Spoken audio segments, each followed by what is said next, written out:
Hey guys, welcome back to the channel for some more Gran Turismo 7. We are on Daily Race C this week and the excitement levels are actually real. This is no sarcasm in this when I say this is fun. Now, we are on the second account and we have started in pole position. Now, pole position, I don't normally get a lot of these. It's pretty rare, but it has happened. It is early in the week, but what I'm going to do going forward is I'm actually going to use this purely as a testing to get back on my main account. So in the past I have been using my second account to start from the back and just got into a habit of staying there and just trying to see what happens and not focusing on my main account, and that's where all the action actually happens. So this first race was one of those that I've used just to try and get into the groove of it, trying to learn the track and try and find the right strategy, because the strategy here is, at least for me, is starting on the mediums, going 14 laps. I've worked towards this 14 laps on the mediums and going onto the hards for one lap. If that's the best thing or not, I don't know, but I've managed 14 laps. It just happened. So what you'll find is in this race I've literally just bolted. I've tried to get away in the first lap and just try and get away and give myself some space to be able to manage the race myself. Now the guys behind probably are squabbling. I don't know what's happened. As you can see in the radar at the top with the map, they're kind of creating a little bit of gap, and I've nearly gone wide. This sand here is extremely dangerous. It will throw you off like a little trampoline, if that's the right word. I don't know, not really a trampoline, is it? But that's one of my other weird sayings. Now as we go into lap 2 towards the end, this section here, you've got to let the car coast. At least that's what I find works, and I've gained a lot of time there. There's probably quicker ways of doing it, actually. There are. Not how this guy's doing it. This is not what you want to do. You don't want to go out there. That's not quicker. Another thing that's not quicker is stopping on the hard tyres on lap 4. You need to get off those tyres at the very latest if you're starting on them by end of lap 2. You don't really want to do more than 2 laps on that. What I've found is I'm losing about 2 seconds a lap on the hard tyres, and that's just no brainer. You've also got to manage your fuel. And as we come here into the end of lap 9, not a lot happened in this race, but I just wanted to have a bit of fun. Why not? We had the pole position, and what do we get here? Fastest lap. That was the fastest lap of the race, and it gave us a trifecta by the end of it. Is that what you call it, trifecta? Yeah, 3, isn't it? Yeah. But as we get to the end of lap 13, someone decided to go off-road bugging. That's not what we're doing here, mate. We're meant to be driving on the grey stuff. That's where we're staying. But we're going to stay on the grey stuff, and we're going to go into the pit lane. We got 0.5 laps of fuel. Got on the racing hard tyres. Make sure we select that. We don't want to mess that up, and we don't want to press this button just yet. But look at the guy. He's got his can of gas, fuel. That's what it is, fuel. Let me get the right words out. But look at that. Forward tyres changed. We're going to wait for the refueling to happen. Boom, we're out. And we're going to go back onto the racetrack with 22 litres of fuel. That's more than plenty to get to the end of the race from here. And look at the guy behind. Is he called Poopsies? Actually, am I allowed to say that on YouTube? Might need to bleep that out. He's actually a Lord Poopsies. Oh, bummer, I said it again. But as you can see, we're 4.5 seconds ahead of the guy in P2, Mr. Dr. Diabomb. I've got to get that right, Dr. Diabomb. And we've just got to try and get to the end of the race now. And as we get to the end of the race, I've just got to make sure that at all costs I avoid any mistakes. Just need to make sure I cross that finish line to guarantee that win. And as you can see, I've actually overfueled the car by a whole extra lap. So that's another thing to be wary about. And as we cross the finish line, we've got Lord Poopies just behind us, and we're going to get that P1. It's been a while, guys. It has been a while. But here it is, P1 for Chunky Ribena. And what can I say? We're ready to move up to the main account. But before we do, let's take a moment to just appreciate the pole position, the fastest lap, the victory. We don't get this all too often. And of course, the celebratory photo. The words almost didn't come out there. But here we are, guys. We're on our A account. And as you can see, we haven't had a lot of time between those 2 races to get a good qualifying lap. And it's put us P12, so we're not really up where we want to be. We want it to be around P5. We're not quite there. But going into this race, we can already see it's going to be a tougher lobby to go into. You've got the engineer just ahead, O'Hare, the Orange Stig, and Banana Man that we've met before at some point. And we're just trying to see what we can pick up. We need to be clean because, you know, incidents of this track is not what you need. And we've had a little bit of bumping, but because O'Hare and the engineers have a bit of contact, we've managed to get that position. The line into this corner here going down the hill, and we're just going to sit in behind O'Hare, which we've then gone a bit wider, but that there is not too bad. That's probably a bit too far wide from where you want to be, but not massively, because If you go further to the left, you are likely to be shot off into the barriers and into the crowd. Luckily the game does stop you going into those people, which I don't know if this is an FIA grade 1 track, but that is definitely not super license worthy. They have a bit of contact. We've gained a position on Max Murlock and we've gone past O'Hare as well, so we're now up to P7. With people stopping, we've actually gained quite a few positions, so what we need to do is actually just maintain position. And going into here, if you can get this corner right as well, there's a bit of a chance. So as you can see, the guy Samba, he's gone up in front. He's probably thinking dancing Samba, but we're not dancing Samba, we're doing a bit of tango and we're catching up to him. I'm thinking fruit, this oh no, I've been thinking about the wrong things and not focusing on the track, and I've spun. So we're now dropping back down into P11 and just ahead, well I say just, quite ahead of Bill Guide, who we've met before, and Rogue Jedi. Let's give a shout out to Rogue Jedi as well. And as we go down the hill, someone's going to go wide. That's O'Hare. He's gone a bit deep and we've got the run on them again, so good on them for staying out of the way. They've allowed us to sort of sweep past and not really try to punt us off, so that's good there. And going down into lap 4, we are in P9th, and the engineer has decided it's still the Dakar Rally. It's gone off-road. Look at that. Good car control though. That is amazing car control. And again, step aside and they just let us carry on. So this is great racing. And into lap 10, we're already into P6. So P6 already, considering we've had the incident. And there's a yellow flag. There's a yellow flag up ahead and someone has had a bit of an incident. But what they're going to do, and this is probably what you want to do here if you have an incident, is just bolt straight into the pit, because either you do that or you're going to lose a load of time going down the straight. So that's not a bad strategy there. I probably would have done the same. But we're up to P3. P3 already, and if it weren't for that incident, we might have actually had a good chance of getting up ahead, because the time we've lost could have put us about 2 or 3 seconds behind Banana Man. And as you can see here with the pit stops, the orange stig has already gone in, and I'm going to stay out a little bit longer than that. And by this point, when we get to the start finish line, we're going to go into P2 and gain that position. The orange stig is now going to be on the hard tyres, so while we're on the mediums, and that's going to give us a bit of an advantage. So we could have done something there. What could have been? But lap 13, we're in P1, and look at this. We've at least got a moment to be out ahead, leading the race. It's bliss. We're going to pit this lap. We're going to go into the pits and try and see where we feed out. We've potentially got a P5 here, maybe P6, but it's all looking good now.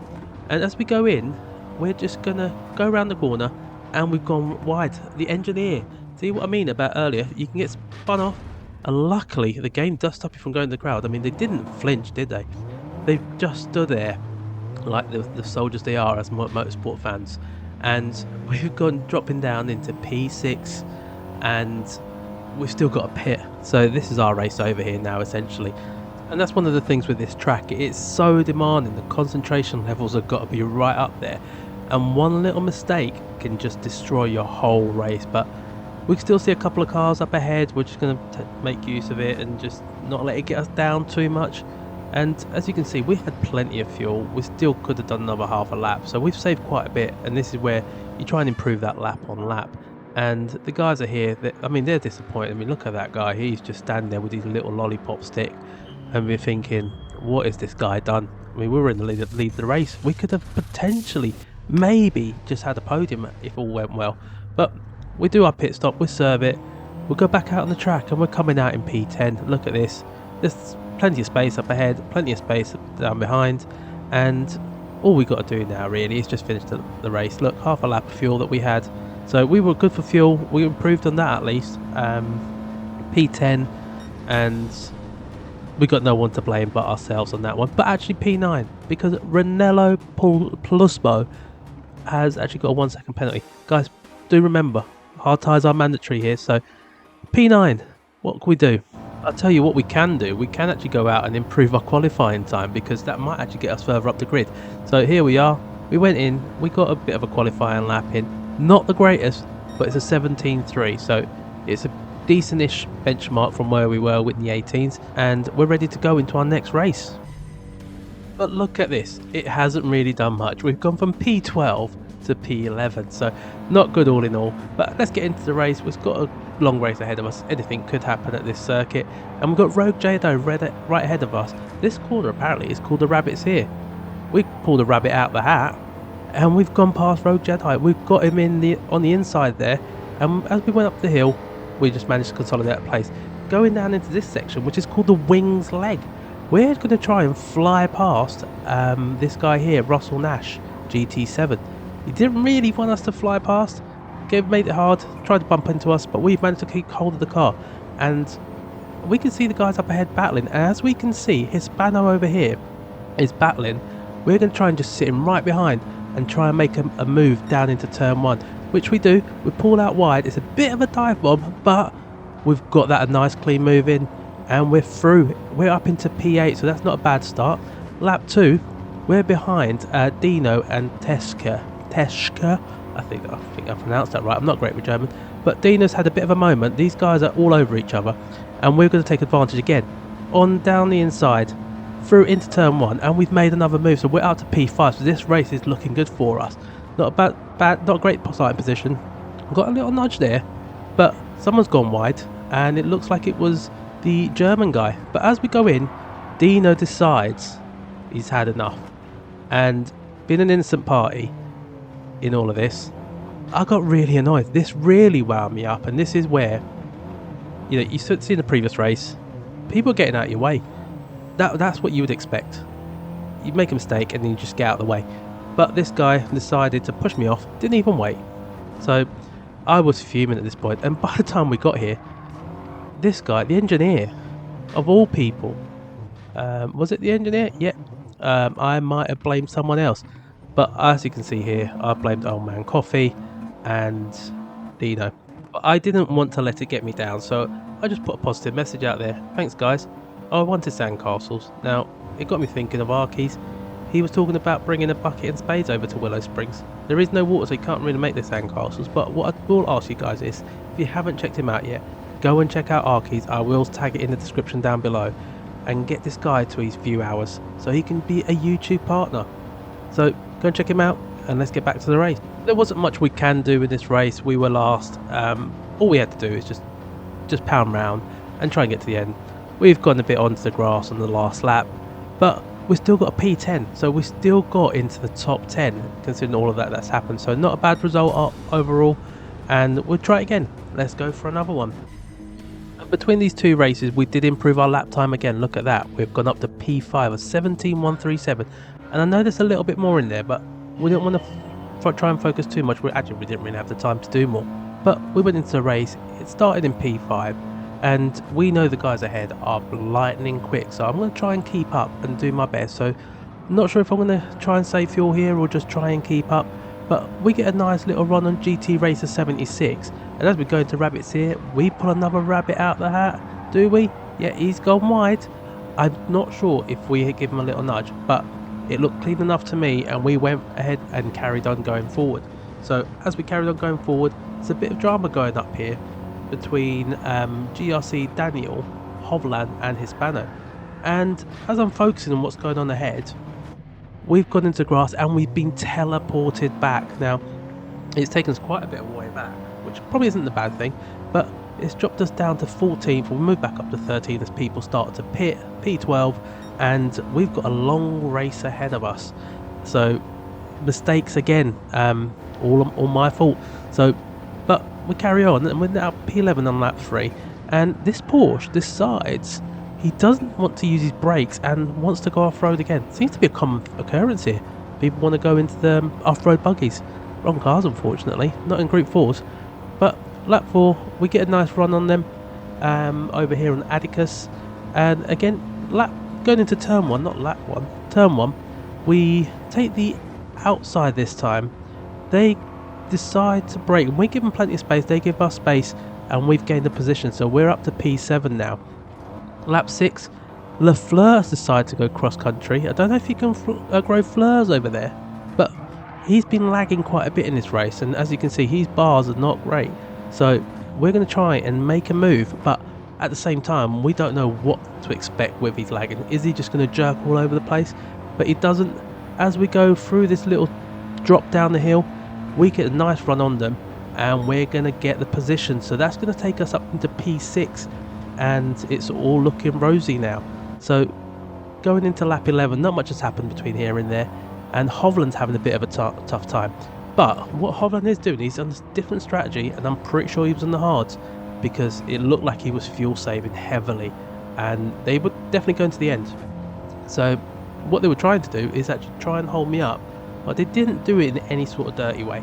But I could tell something wasn't right, and they were fuel saving, because look at the just closing gap. We're in the same car, shouldn't be closing that much, so it just meant to me that it was the fuel levels. I've tried to sneak through, not the best of ideas, and that could have ended up a lot worse, but we gave each other enough room in the end to be able to both carry on.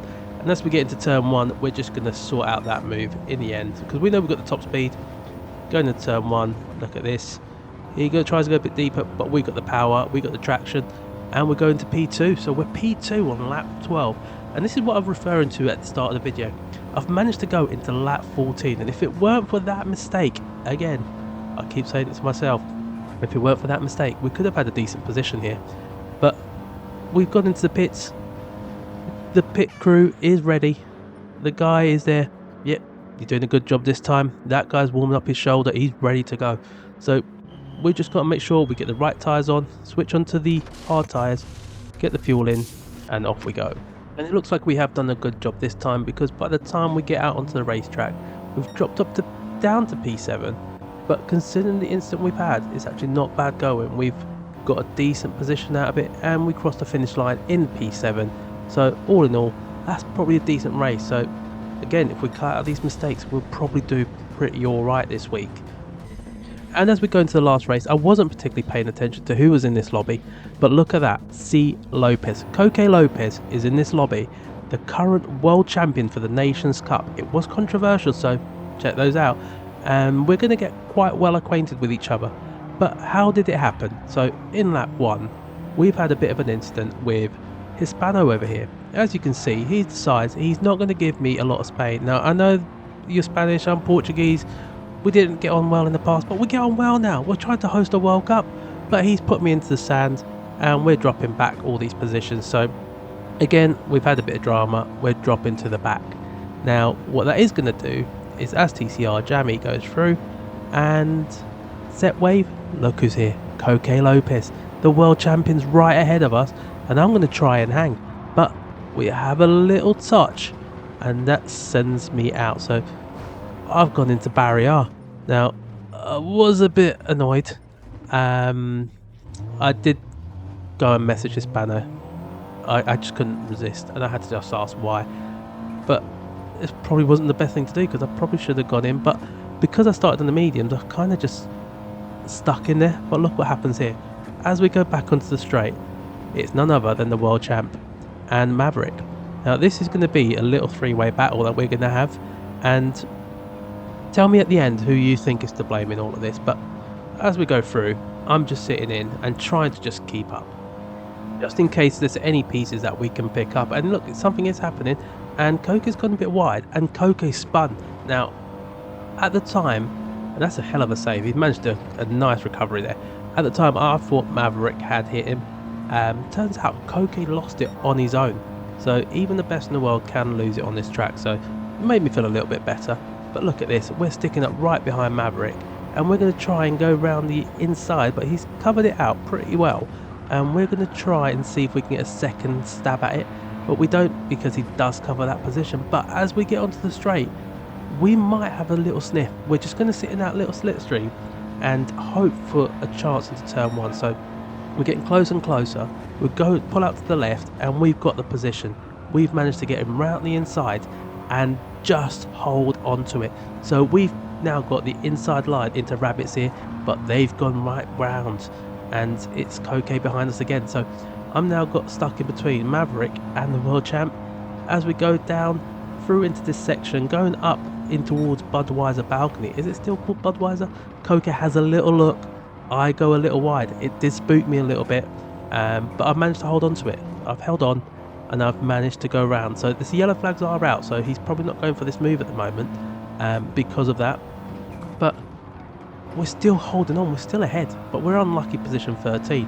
And as we go down this straight, this is where it's all going to happen. Now, I'm sitting in behind Maverick and I'm trying to see which way am I going. I've gone left because I'm thinking maybe he's holding that inside, it might give me a chance. But as we've gone here, he's pulled out and I've managed to go into the inside. And look at this dive bomb. Koke's made one hell of a dive bomb. I've gone out, I've spun into Koke, and look at what happens to him. Boom. Straight into the wall. And he was not a happy bunny, because what he did at the end of this, he did thank me for that and rage quit. Now, I did message him on Twitter. He has replied, and at first I thought, did I do something wrong? He might have thought he did something wrong. He was having a bit of bad time according to him. But let's have a look at this replay. Let's have a look at what actually happened. So as you can see here, I'm taking that outside line. Maverick's going to come out in front of me and I'm going to try and make that move into the left, which I think I've got it done. But look at the Koke, he's gone for that position. And as I've frozen it here, you can see Maverick actually comes into me, pushes me out wide, and I've gone over those curbs and straight into Koke. And this is what happens when you try and go 3 wide through the last corner at Willow Springs. The world champion ends up in a padded wall. So let me know what you think. Is it my fault? Is it Koke's fault? Or do you think Maverick's the one to blame on that one? In terms of the race itself, I got to about lap 8 and I thought, do you know what? I've had enough. So I just went into the pits, nice and casually, and just sat there until the end of the race. So it's one of those races this week where it's either going to go really well, or if you make a mistake, it's going to cost you heavy. But that's not taken away from the fun. I've had a lot of fun so far on Race C, and I will carry on doing it again this week because this is a cracking race. There's a bit of strategy in, and there's always a bit of carnage, so we can't go wrong with that. So guys, thank you for watching. I've been Chunky, and as I'm recording this, we're approaching 500, so let me know in the comments if you are number 500. So do hit the like button, do hit the subscribe button, keep checking out the rest of the content. As always, I do appreciate you, so thank you very much, and I'll see you on the next one.